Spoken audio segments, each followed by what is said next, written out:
Welcome back, everybody. Dr. Greg Eckel. This is What the Health. Our topic today is how movement is critical for longevity. I've got Dan Metcalfe on today. You are in for a treat. He has gone from athlete to showbiz to injuries to Olympic program head coach, Hollywood expert to the stars, lead actor in Lord Andrew Lloyd Webber shows, acting opposite of Will Ferrell and Robert Duvall, professional sports training gym creator, 60 Up balance system creator. And that is the one that I really want to talk to Dan about and I want to share with you. So Dan, welcome aboard. Thanks, Dr. Greg. It's a pleasure to be here. You know, we met at a medical conference for longevity themed, and you were working out on this board, and I believe it's called 60 Up. And I'm wondering how you got the idea to create that thing. Okay, it's a great question. It's a fact. I actually love talking about it because it came from a higher force than me. And let me explain. You may have heard of a gentleman by the name of Bob Eubanks. Yes. Bob Eubanks did the Newlywed Game, the Rose Parade for 38 years, and people don't know he actually brought the Beatles to America. He was the first one that brought them out to California and produced their shows. But I owned a sports performance training center, which was for professional athletes or any athletes that wanted to go professional, or people that felt like a professional athlete, because movement and the ability to get up and go it's not limited to any sector. It's related to every human. So Bob's son was training with me there, and he had been falling a lot of times. And so we're driving home from a meeting that I'd been to with Bob. And when he tried to get out of the chair at the end of the day, he couldn't get out. He was like trying to lift himself up. And then he did what I call the old person shuffle, which is you're shuffling along, hunched over, looking at the ground, scared of every step. So we're driving home in the car. And I said to Bob, what are you doing for working out? Because I didn't know how to address that he was actually looking really unhealthy and actually in a dangerous position leaning forward. He says, I go to physical therapy 3 times a week. I said, well, what do they do? He goes, well, I put a ball against the wall. I do 10 squats. I do 20 bicep curls. I do 15 minutes on the bike, and they massage me for half an hour. And my exact words were, oh, so they're helping you die comfortably. And Bob goes, what do you mean? I said, well, you're better than that. You can do more than that. They're doing the minimum to make you feel that you're doing better. Now, Dr. Greg, my gym was set up for movement. It wasn't set up to athletes to come and lift and get stronger. It's like, how do we take what you need from your physical ability into your sports to be a higher performer? And it's like all of us in everyday life. I know you love skiing and getting out on the slopes. What could you do to strengthen your body to have a better time and more endurance on the slopes so you can have more fun? So I said to Bob, let me train you. So I did what any great trainer would do. You got balance problems. Let's strengthen your legs. Let's strengthen your hip flexors. Let's strengthen your core. You're going to be solid. You're going to walk better. 2 minutes after training Bob, I realized I was 100% wrong. When I tried to have him going through those little athlete ladders where you do step, step, step, step, or in, out, or sideways going through, he couldn't do it. He couldn't lift his feet off the ground. I said, okay, let's take a step backwards, put your hands on the wall, and let's just start lifting the legs and getting that, movement, strengthen your hip flexors. As soon as his hands touched the wall, his legs were pistons. I'm like, hang on a minute. The problem is not the body. The problem is elsewhere. And I realized it was the neurological connection from the brain to the body that completely changed and had weakened. I call it fraying the wires, right? Because he was moving less. And we know fear with our sympathetic system causes flight, fright, or freeze, right? So, sorry, fight, flight, or freeze. And what was happening, because he was scared of falling, his system now wasn't running from the brain to react. It was like, what's going to happen? And we'd freeze, so the body wasn't free to move. So I'll jump forward in this because I could go on about this story because it's beautiful what happened. But I started looking back at how babies learn to walk, and think about it. They're on their back, they roll over, they crawl, they try to stand, the butt's in the air. They don't have the physical ability to stand up because their muscular strength isn't there, right? Then they finally stand, they get up, and then they fall and they fall. And what's happening is the brain is figuring out where are the pressure points to put me in this upright position and keep me stationary, just stable.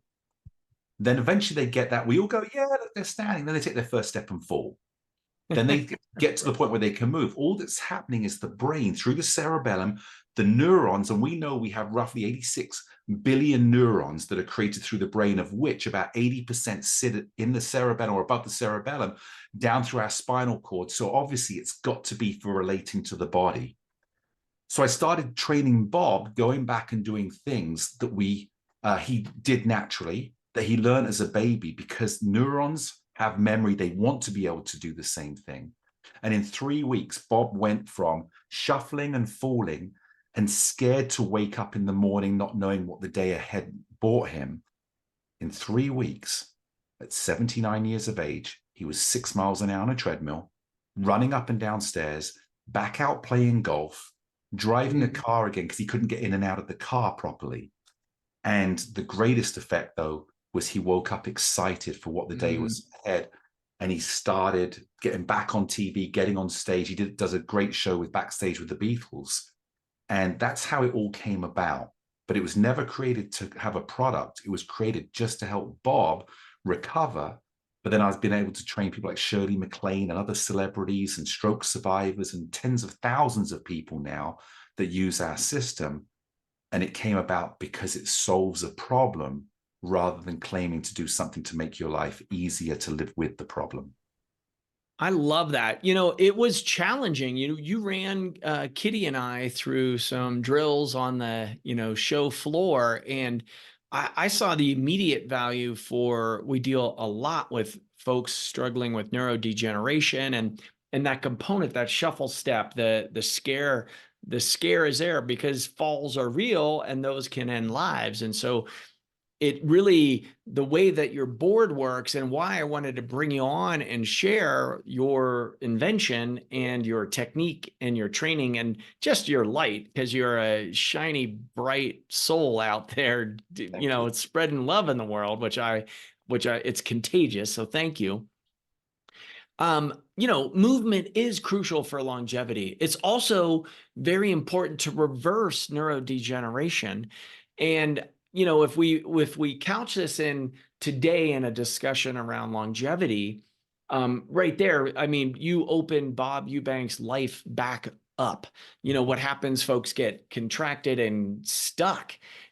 He's able to drive again. He's back out on the stage. He's teaching. What do you think? Kind of moving this over, discovery to the kind of the best mobility, balance, success. Like, what do you mean by that statement?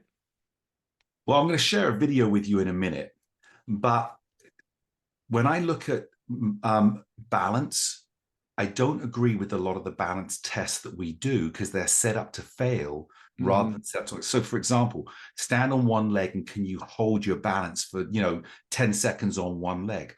Well, that's great if you're a flamingo, but we're made to move. So we're training static balance. Well, static balance means we're not going anywhere. So I had to create this program, which was fortunate, having been a head coach on the Olympic program, having been a professional ballet dancer, being a professional athlete, and then a coach. I understood so many areas of the body and how it works. So for me, it wasn't about finding your center and holding it still. Balance training is not about stationary. Balance training is, as I'm moving, how quickly can I recognize through the brain feeling that I'm beginning to go off balance and correct it before we're even conscious that we're actually going. So for longevity, balance is critical. And let me just play this video for you from a doctor that is going to explain a little bit more with proof, scientific and research proof. Here we go. There is this incredible growth force in all of us that keeps moving us towards what we can be. And you just see it in an infant. It's an amazing thing to watch because it's so raw and naked in an infant, right? Let's get to the balance point. The first step is to pull herself up on the side of the table and let go. She's trying to figure out, how do I keep my body in this three-dimensional plane and be balanced with gravity? And now every time she does that, her brain is learning. If you're trying to 60 up, don't give up if it's difficult. Hang in there, because every time you try, It's changing your brain. It's helping you master that particular ability. So when I feel I don't have this balance, when I don't trust myself, then I'm going to be intimidated to engage people. My life is going to shrink and shrink and shrink. And so pretty soon I'm living out of this space. And we see that so many people become isolated because they don't feel safe leaving their house. So building that balance, building the strengths in these muscles that hold us can have an incredible psychological benefit, because now a person's going to get their life back. They're going to recover their life. They've lost it for whatever reason because they haven't paid attention to these things. But now they can get their life back. They can recover it, and they can start enjoying a quality of life that they thought was never going to be possible. So we know movement is critical. It's actually the wrong video. I meant to play another video. I was going to finish with that one. There's another one that I'll play now that I know that it's up there. That's great planning. But we know that movement is critical to the function of the brain. The brain is movement and the movement is brain. We know with the chemicals that are released as we exercise, whether we're looking at the dopamine, the serotonin, the BDNF, when we start looking at different chemicals that are released that will actually create new brain cells. We know with the hippocampus, it used to be at the age of 30, your hippocampus, which is your memory, it's your ability to be able to think, it's taking in information. It's also the ability to, again, be creative as well. That begins to diminish every year by 1%. So we used to think. Now with testing, we know with movement, with exercise, it's critical that through getting to and we're talking about a level 2 exercise. So where your heart beats up a little bit, you can still talk while you're walking, but doing that 20 to 30 minutes, 3 to 4 times a week can actually reverse the shrinkage and actually grow your hippocampus. So into your 90s, 100, if you're exercising, the hippocampus, which creates new brain cells and neurons, which are neurons, will continue to grow. And that's critical for getting out and living. I love it. It truly, truly is that proprioception and that connection, that spinothalamic tracts, etc. For coordination, our place in space. This training that you've developed is really crucial. You know, just even in seeing the baby walking. I mean, who doesn't like to see a baby learning how to walk? But it did make me think of 5 patients, not that they're babies, but that they could really use this training. So I'm really excited to get it in on our communities, our online communities, and share. This component, you know, talk about, you know, with your wide variety of athleticism and coaching, what's some coaching you can give folks that maybe are struggling with their balance and or their proprioception and maybe are experiencing some neurodegeneration? It doesn't look it looks a little bleak for folks sometimes. How do you coach people through that on not to give up? Okay, well, beautiful. I love talking about this, and I wish we had 2 hours. I've coached a lot of professional athletes. I've put over 400 kids into Division I schools on scholarships. I had 39 players. Some have retired now that went on to professional athletes. And the difference between a great amateur and a lower level pro is decision-making. It's not skill, it's not talent, decision-making. Because when you get into a high pressure position, can you make the right decision for the success of the team? Now, when you think about it, all the experience we've got going through life, we tend to forget and say, okay, well, I'm getting older. This is one thing I don't like. My mother's a doctor, my grandfather was a GP. But often when things are going wrong, doctors will say it's because you're getting older. And I'm 100% sure that's not the reason. We signed a social contract when we were born to accept that age is decline. And so if we make the wrong decision and accept it, we're going to decline. So let me give you a few things that I would do with training. First off, every challenge is a success story waiting to happen. There's a lot of people out there that don't have the character that you will have, and I'm talking to your viewers now, your patients, that if you step up and show your greatest character, you will actually become an inspiration to others because you are a success story that can happen. Now, if we take this back a little bit, and what people don't know, in 2018, I was out on a bike ride. I used to race the Ironman and do a bunch of other stuff, and a metal pole came down on my head at 22 miles an hour. No, it wasn't 22. I think I flew at 22 miles an hour. It was a much slower speed. But I was knocked out immediately. I was frozen in the air. I got video camera of it. I hit the ground, already unconscious, broke my coccyx, back of the head hit so hard that hit the cerebellum and my helmet broke open.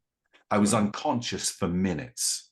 I didn't even know what happened for about an hour and a half afterwards, until I had the fireman coming to my house and banging on the door and trying to wake me up. And suddenly I woke out of the stupor.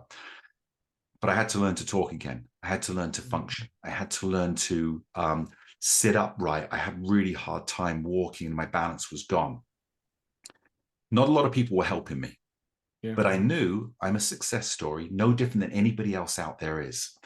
So there's a couple of things I looked at, and this is maybe the greatest gift I can give without getting deeper into it. My brain was badly damaged and I had to fix because nobody else was going to fix me. So I started looking at the power of the brain, the power of the heart, the power of the body. We have a life force, which is our heart. We have a power force, which is our brain. If we get the oxygen coming from our life force, because oxygen is the most important thing in our whole life, if we get that going around, the brain now can function. If I don't have the oxygen, everything's dying. But love is critical. Whatever we give love to will flourish. Think about it. In any relationship anybody has, it could be with your car. If you don't keep it clean and love it, it won't function for you. Your wife, your husband, your girlfriend, your children, grandparents, whatever it is, if you give love and it doesn't give it back, it doesn't matter how hard you try, it will never flourish. And if someone's loving you and you don't give that love back, it won't flourish. You'll actually reject it and eventually it will move away. So I started looking at the videos on YouTube where they take the seeds, they put them in the pots, same soil, same earth, same sunlight, same watering. On one it said love, and one it said the H word that I don't like saying anymore because I don't want it in my system. And what happened was the one that you gave love to, the flower flourished. The one that you didn't, demised, it died. Exactly the same, but the energy, the frequencies were given off. So I decided every morning to wake up. And let me ask you a question, Rin. Tell me, I know you love skiing. What else do you love? Oh, playing guitar, live music, great food. Okay. How many times have you ever said, I love my brain? Oh, I love my brain. I have said it a few times, but probably not enough. How many times you said, I love my heart? Quite a bit, actually. Good. How many times you said, I love my body? More and more. Which is fantastic because most people don't. Self-love is not selfish. Self-love is honoring the gift and miracle that you are. Now, taking this forward, I wake up every morning, I close my eyes, I put my hand on my head and I go, I love my brain. I love my brain. It wants to get better. My body wants to get better. So when I gave it love and consciously, because the brain can only go off of what we feed it, the brain doesn't know the difference between reality and fiction because we'll have a dream, we wake up, I think that new bike's in, I'm looking around with, oh, it was a dream. Until we tell it, it doesn't know. So by giving it love, it began to flourish. I became smarter. I became obsessed with understanding the power of the brain and then the connection to the body because I had to heal my body. And that's how I came up with the notion that we are born to heal. We're made to heal. The messaging that we get would determine the effect. So I'll often say to my brain, all right, Dan, get out the way, brain, go to work. I believe in myself. I believe in your power. I'm a success story waiting to happen. The miracle is within. If I allow it, it's waiting to be unleashed. Now, within that, of course, you've got to do protocols. You can't sit there and just say heal. But we know in sports, if 80 to 90% of performance is mental, how much of our healing and how much of our success in life is mental because we're in the game of life. So my tip to people in here is, one, don't hope for the best. I hope you have a great day, Dr. Gray. I hope you go out on the slopes tomorrow and have the greatest runs ever because I'm not in control of that. But if I'm doing it, I believe I'll have a great day. I hope I have a great day is leaving it up to somebody else. I believe changes the messaging, and that will give us more positive, aggressive steps to success. So again, love your brain, love your body. If I've got a bad knee, I love it. I love my bad knee, not because it's bad, but because it's a success story. And if I give it love, it wants to get better. Now that relationship will flourish rather than chastising it, which would destroy it. Oh, truly, truly beautiful. That is a component that we've brought into our procedures, Dan, is really emphasizing that the brain does not know the difference between reality and what you're thinking about.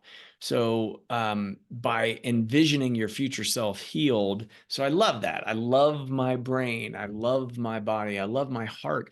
Those are really awesome affirmations to really, well, one, you've said love 3 times, you've increased love in the world. But 2, it actually gets that reciprocal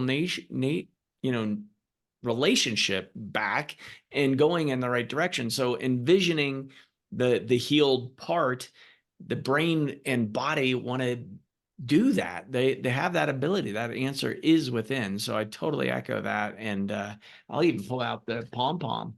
We even get a pom-pom moment for that one. Oh, thank you. I didn't know about the pom-pom. That's awesome. Yes. So let me go a little bit deeper if I can.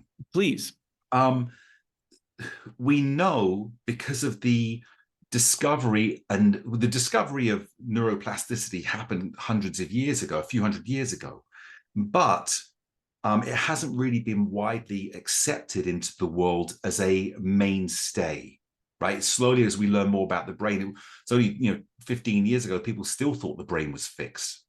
So because of neuroplasticity, we know that the synapses and the way that what wires together fires together, right, as it goes in. The problem is we've been brought up with a general understanding. If I go to the doctor and I say my knee's hurting, he goes, "Oh, Dan, you're getting older." I go, no, I played soccer last night, I twisted my knee, I'm here to get better. My age is not the determining factor. Right. But we've also ingrained our thought process. So we know the synapses have a certain way that we hear something, it automatically takes its channel to the way we're going to react. So if we're in a bad mood and we're driving down the road and someone cuts us off, we don't think about it. We're already raging.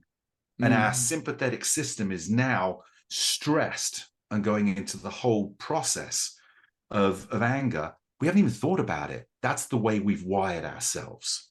So now I look at it this way. Imagine you've got this beautiful big field with a white picket fence around it, and you got the tall grass, and you can see the mountaintop just through the tall grass. You say, I want to walk across that field, and I want to see that mountaintop. So you start walking, but you can't see where you're going. But I've got my sense going on, and I walk across it. And as I get to the white fence, I look up, and there's no mountain. And you've realized you've gone the wrong way. So you walk back to the beginning, and you tread down that grass again. And then you look up, I see it, you start walking, you try and start a new path, but you begin to veer off onto the same path. Now you walk back again, you go, hang on a minute. Now I've got this path that's my track. Even though I don't want to go there, it's the easy way. And suddenly other people start walking on that same track. They're sending in the same message. Now that grass is pushed down, and where you want to go isn't where you're actually going, because your feet are following the safety or the comfort than exploring new. So now, to change the way we think, we not only have to try and find the new path and venture, but we have to put a stop sign up to stop ourselves and other people walking. And when someone begins to walk on that path, say, "Stop, I'm not letting you on that path, we're going off." Now, to do that within our own brain and our own way of thinking, once we're conscious, I don't believe in myself anymore. I don't believe. That becomes your habit. And what you practice doesn't make perfect. What you practice makes permanent. So now I have to recognize I'm sending the wrong message, and it will continue to come up. And you say, "Nope, stop. I believe in myself. I believe in myself. I believe I'll heal. I believe I'll heal." Now the neurons and the way they're firing and the neurological messaging becomes positive for yourself, and also affects those around you, because those that keep pushing the wrong buttons have the stop sign and say, "I'm no longer listening to you because you don't serve my purpose of reaching the top of the mountain." And I really feel that as we push through there and begin to change the way we think, and I go back to professionals, it's decision making. and what we're willing to sacrifice for our goal, our aim, our dream, we can overcome more than any external experience will go against our own belief in ourselves. It's a crucial component for healing. And really, thank you for sharing that coaching moment with us, because that's really, you all please rewind that and watch it over and over again, because that's the programming that we need to be doing for ourselves. Yeah. And it's possible. And that's why it's hard to do it in a 15-minute talk. Now, I want to play you this other video if I can. I found the right video, because this goes on to about longevity. Perfect. Which is, I know, what we're talking about today. And then I hope if I get to come back, I can actually get into specifics of our board training and how we do that. So let me go into here. I believe it's this one. Okay, here we go. 2010, in the Journal of Nutrition, Health, and Aging, a very interesting study was done. They looked at 1,300 women who were over the age of 60. And they wanted to see, did balance and gait speed have anything to do with their mortality, their lifespan? And after they controlled for everything else, you know what they found? That those people that had good balance, as tested by the parameters they tested, they had them standing in tandem or tapping their feet, some similar exercises that you do on the 60 up. Those people that had good balance, that had balance at 5 seconds, they lived 7 to 8 years longer than those that did not. Now, that's amazing. And that's a scientific data we have. We're not just talking about this. There's evidence-based practice here, right? In terms of what's going on. The reality is if I don't have good balance, the world becomes a very dangerous place for me. So the one thing you can do to live longer, take care of yourself.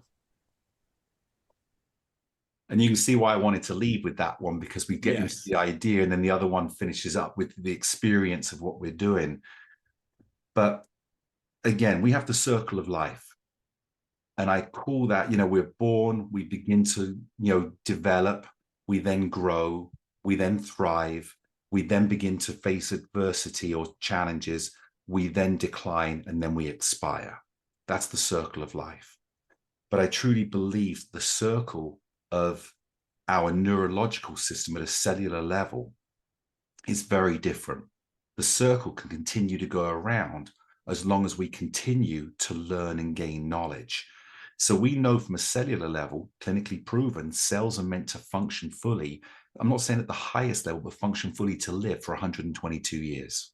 That's the data that's come out. Why are we expiring too early? Mindset, inflammation, poor lifestyle, lack of discipline, giving up, seeking comfort over seeking comfort around challenges. There's nothing stopping setting goals, not excited anymore, but that's there. So I look at it as we're kind of born, then we develop. And as a baby, we develop because we're looking, our cells are now engaging and seeing what's going to happen. And with good nutrition and care and love, we begin to thrive, we grow. Then we get to the point where we're now at the exciting state, the thrive, and we've got the excitement going on. Then we begin to hit the challenges. And this is where our mindset has gone, this is who I am. And again, the social contract I talked about all the time now says we're going to decline. When we decline, what have we got over all those years? We've got knowledge, we've got experience, we've got proof of success against struggles.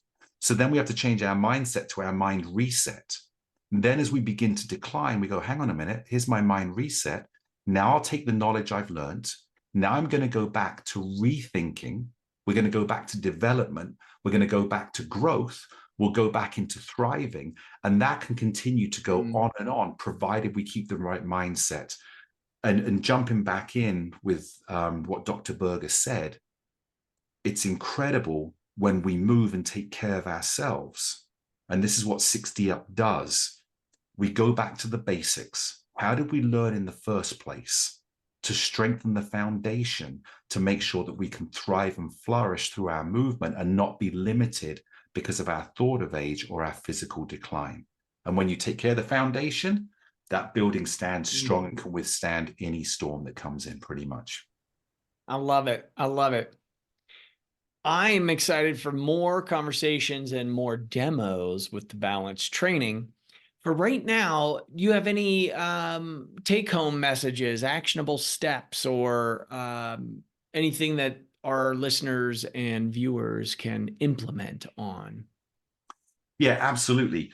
So I would say, again, this is some of the training that we do on the board, but I know you don't have the board yet. And when I come back on, I'll actually do something you can follow along with at home, or you can do without the board to get the idea of what we're doing.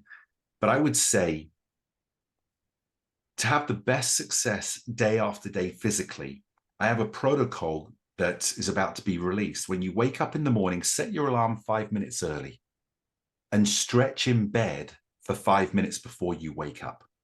But before you do that, have a bottle of water next to your bed and take a sip of water. Keep it next to your bed. You may have been asleep anywhere from 4 to 10 hours and you are dehydrated. It means the brain's not functioning, all your organs aren't functioning properly.